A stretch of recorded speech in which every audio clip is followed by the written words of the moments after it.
welcome back to day 20 of 31 monsters in 31 days. Let's find out who we're making today. We are making the Grim Reaper. All right, let's get started.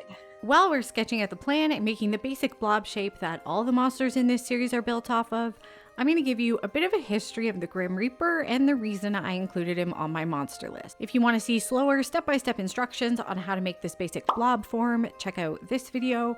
For details on how I do my paper mache, check out this video. Both are linked in the description.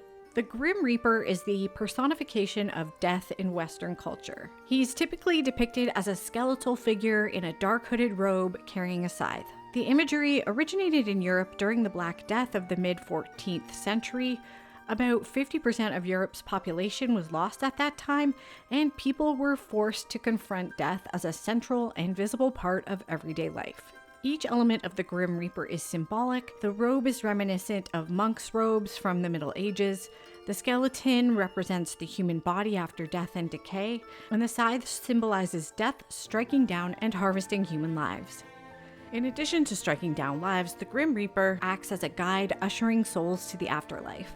This reminds us of life's impermanence, but to some people it's a reminder of the afterlife or whatever else may lie beyond.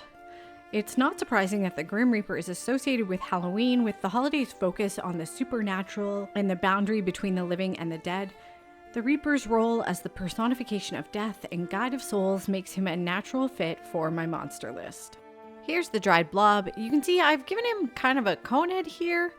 I'm going to exaggerate the back of this cone even more so it looks like the flopped over point of the hood of his robe.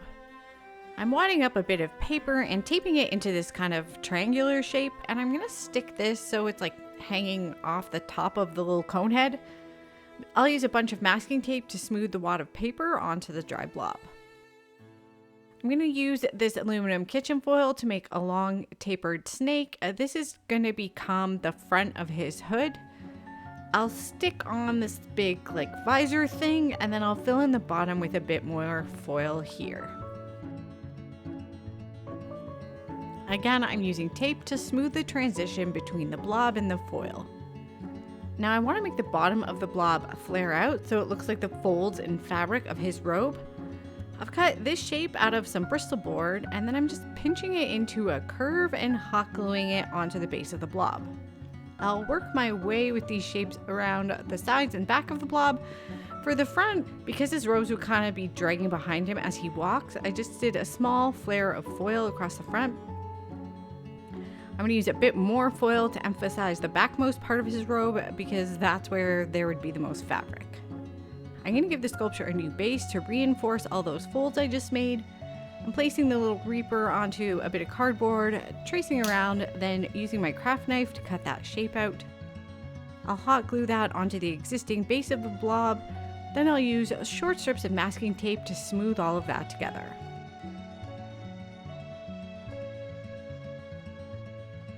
Now I'm covering all those new additions with a couple coats of paper mache.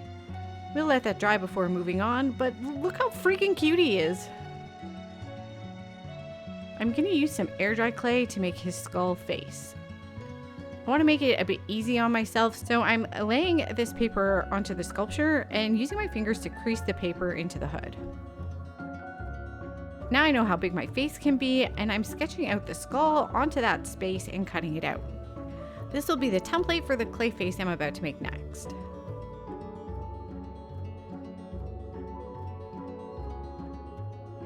This is DOS air dry clay. I'm not sponsored by them or anything, but this is my favorite air dry clay. I'll leave a link to this and my other supplies in the video description. I'm using the heel of my palm to smash the clay into a little pancake about 1/4 inch thick.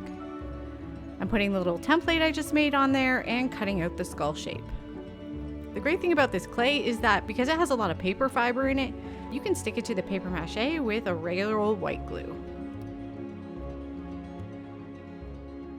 I'm using a sculpting tool to round over the edges, carve little teeth, and imprint some eye sockets.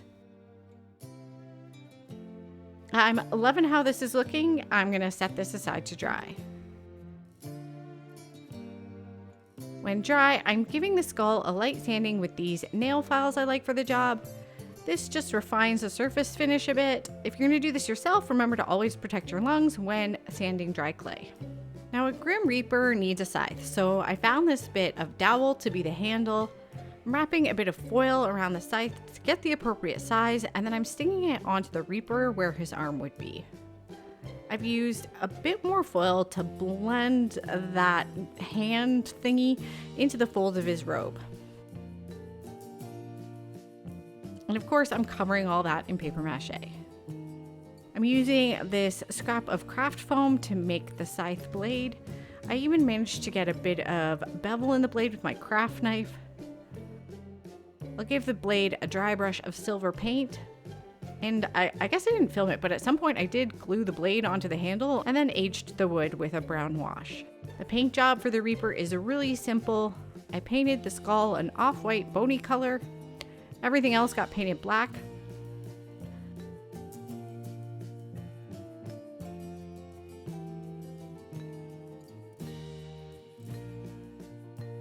When the black was dry, I used a big fluffy brush to dry brush some navy blue onto the high areas of the robes. This is hard to see on camera, but it gives the robes a really cool, almost glowy effect in real life. Finally, I put the scythe in his handhole. It needed a bit of gentle encouragement. And then I glued some black felt on the bottom as a final finishing touch. And here's our finished Grim Reaper. If you think I did a good job, please give this video a thumbs up. If you think I did a bad job, let me know why in the comments. Thanks so much for watching to the end. If you could hit the like button or even comment a random emoji, I'd so appreciate it. Since I'm a smaller channel, anytime you interact, it really helps me out because it tells YouTube this video is worth watching. Make sure you're subscribed so you don't miss tomorrow's video. You can see it ad-free on my Patreon. Again, thanks so much for watching, and I'll see you tomorrow.